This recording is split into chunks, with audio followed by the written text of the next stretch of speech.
Greetings. Welcome to the Connectors Corner. I'm your host, Paul Chase. And today I'm talking with Jim Shulman from Elsinore Business. Elsinore? What is Elsinore Business Associates. Elsinore Business Associates. I got to ask you about that too, because I am really impressed with that name. Also, the Bonsai Business is his tagline. So tell me about Elsinore. I love that name. Well, here's the origin of it, Paul. If you are in the professional development industry, coaching, advisory, every single name imaginable, other than maybe yours or initials, has been used in some way, shape, or form, like Peak Performance Associates or Jack and Samantha Business Associate, or whatever it might happen to be, or Summit Improvement. All of those things have been done. So the point is, what could I do? And then I thought of it.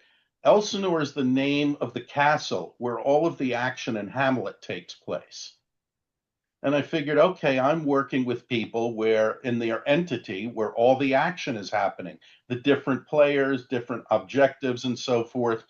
And plus which nobody knows what the hell Elsinore is. So it starts conversations. I know what it is, and that's what made me so impressed with it. Just the imagery of Hamlet's castle. Mm-hmm.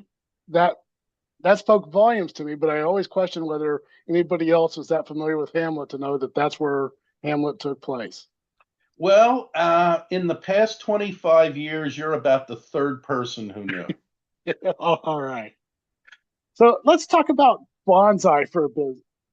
Now, Hmm. I go to Longwood Gardens, and within the last year or so, they've opened up their outdoor bonsai garden, which my little wife just loves because it's one of the few places she can actually see the treetops.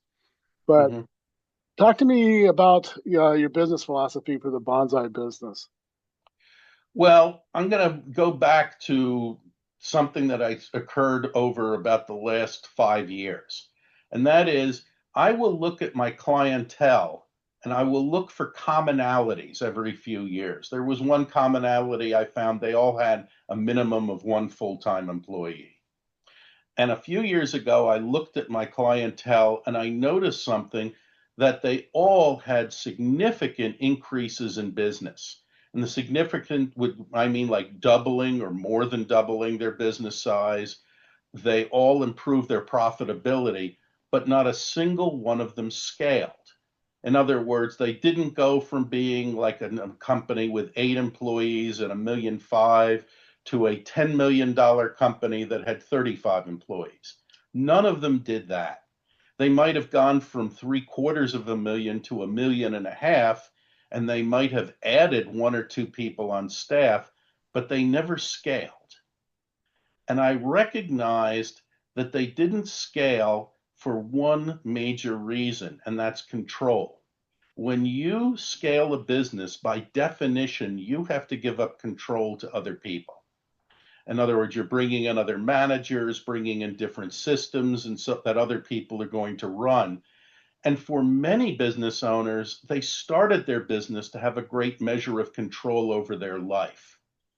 So I thought, how do I describe this? And it dawned on me, it's like a bonsai tree. A bonsai tree is absolutely perfect the way it is: water, fertilizer, pruning, light, but it's never going to be more than a foot tall, and it could be 100 or 200 years old.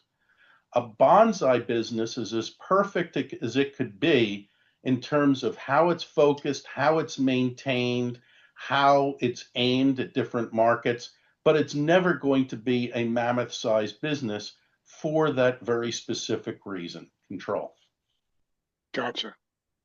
So, what are some immediate actions or maybe some mindset shifts that I think you work with financial advisors a lot, correct? A lot of financial advisors, attorneys, and CPAs, but quite a few businesses beyond that. Those are my core, though. Okay. So, what are some of the mindset shifts that those, we'll use the term advisors loosely, um, can take from your model to help their own clients? It depends on who their clients are, okay? Because Their clients may not necessarily be themselves. But I would add that what they can take away is that you don't necessarily have to listen to somebody else who says you need to do something that is not you and has nothing to do with how you achieved what you've done so far. And I say you're giving your clients permission to say you're okay. You've done a great job. You don't necessarily have to change. It all depends upon what you want to achieve with it. And from there, Paul, it's opportunity cost issues. If you make these changes, this will happen. But if you don't make these changes, this will happen. The choice is up to you. You're an adult, but we're going to be honest and look at repercussions, good and bad. I like that because I've used that same philosophy in my former careers. So that's great. What do you find is the most rewarding part of working with those small, tightly run, tightly controlled businesses? Oh, a couple of things. First and foremost is I only work with owner founders. It's very easy to get a decision in the organization. That's number one. Number two is how something is going, you know where you stand, which makes it a lot easier. Number three, which I find most interesting, is that there is a psychological profile that's more typical than not of an owner founder.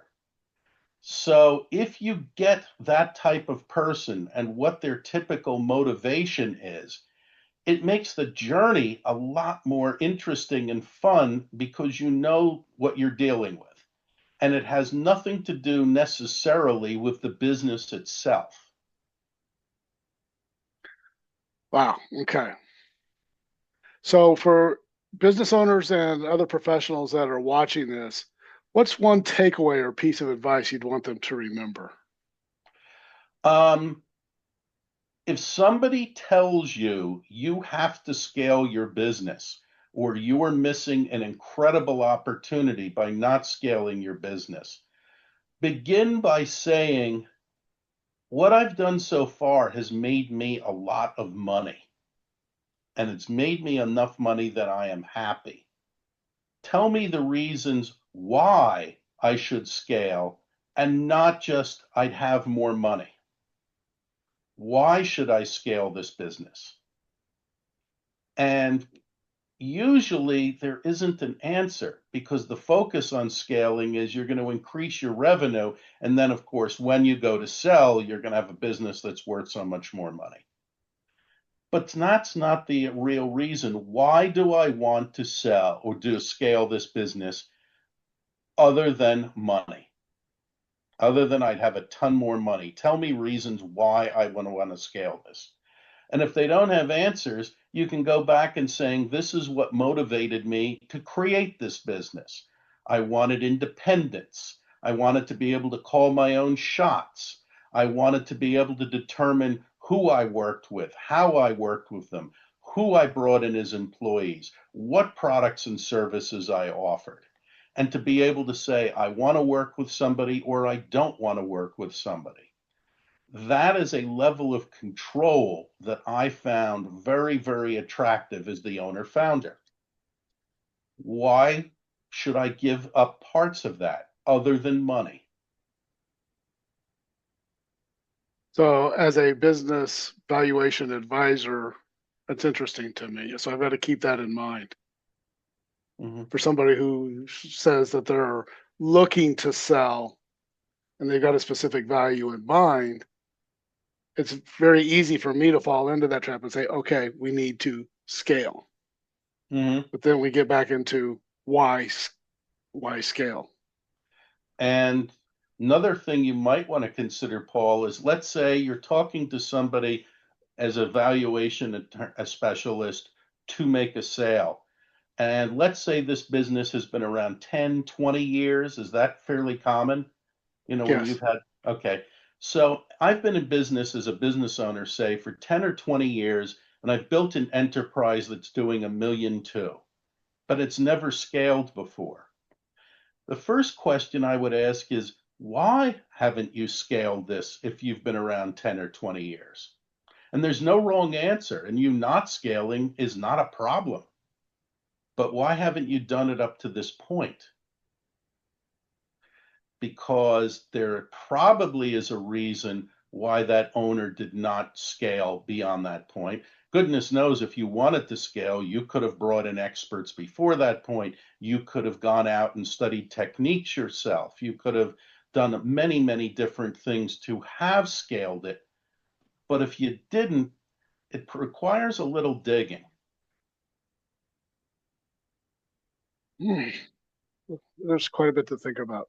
So, talk to me about some common myths. I usually call them misconceptions or cautionary tales that you wish more people knew about when it comes to business growth and sales. The common myth is growth. You have to grow. But what isn't looked at is what you're doing well now, and could that be improved upon in I'll call it in an iterative way. In other words, we've all heard the saying that many small incremental changes overall can make a huge change. If somebody's looking at lifestyle and weight or exercise or how they feel, very often the recommendation is if you just eat 300 calories a day fewer and you walk 10 minutes longer than you've been walking now, you're going to have these results in 5 or 10 years. They're iterative changes. They're not a huge, we're going to revamp everything. We're going to have to bring in 2 personal trainers. We're going to wind up changing all of your food. We're going, and so on and so forth. Not like that. It's usually iterative. And I would advise people to say, what can I do with iterative changes that, frankly, I'm more likely to implement because they're more comfortable to me? People flee discomfort. And yes, we can say you're going to be uncomfortable while this goes on, but you're going to have wonderful things happen to you.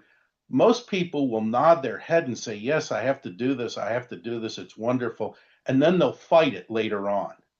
Perfect example, you and I both know of personal development programs that require major changes, and people will begin those programs and say, damn it, I'm going to do this. I'm committed to this thing.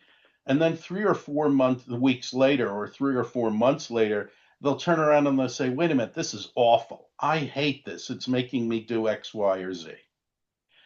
And my favorite fun example of that is a friend of mine said he wanted to open a gym and call it resolutions. And the gym would open on January 1st.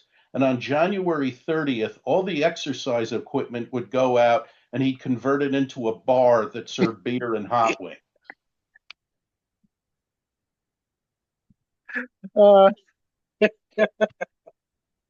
I like that almost as good as my idea. I was going to open up a dress shop and then put a sports bar on the back, so that Mm-hmm.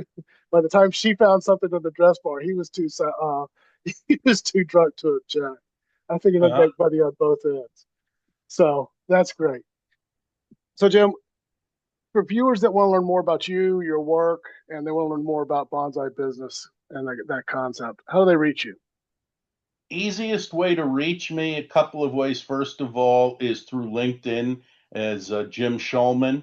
And another way you can reach me very easily is to go through my website, which is Elsinore Business Associates, and that's ELSINOREBA.com.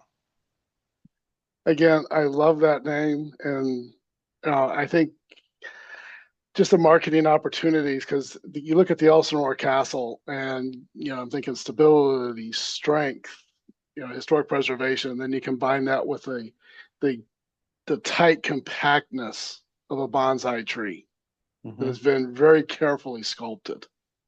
Mm-hmm. I love that. Thank you. I'm glad you got it, and I'm glad you appreciate it. Jim Shulman, Elsinore Business and a bonsai business guru. Thank you so much. Thank you for the opportunity to speak. This was fun.